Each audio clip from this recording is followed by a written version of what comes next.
ఆర్ఎస్ఎస్‌ను ఎందుకు స్థాపించారు? దీని మూల సిద్ధాంతం ఏంటి సార్? ఆర్ఎస్ఎస్ అంటే రాష్ట్రీయ స్వయం సేవక సంఘ్ అనేటువంటి పదాన్ని ఆర్ఎస్ఎస్ అని సంగ్రహంగా అంటారమ్మా.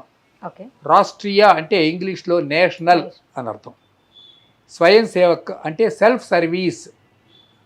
స్వయం Sevak Sangh, Sangh means society. National self service, selfless service. Self service అంటే తనకు తాను సేవ చేసుకోవటం. Selfless service people. Swayam Sevak అంటారు వీళ్ళని.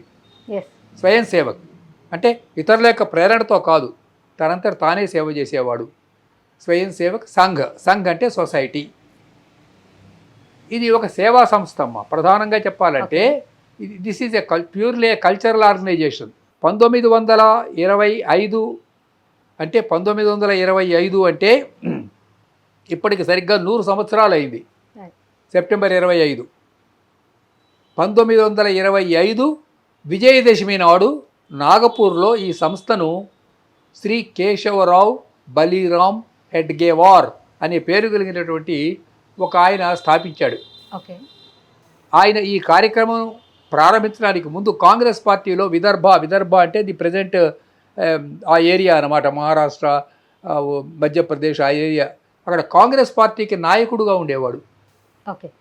Is to work along with those present సమకాలీనమైనటువంటి కాంటెంపరీ కాంగ్రెస్ పీపుల్తో కలిసి ఆయన వర్క్ చేసేవాడు. అయితే వాళ్ళ ఆలోచన విధానం ఎలా ఉందంటే ఈ దేశం నుంచి కనుక బ్రిటిష్ వాళ్ళు వెళ్ళిపోతే ఈ దేశం ఫ్రీడమ్ వస్తుంది అని ఆలోచించారు.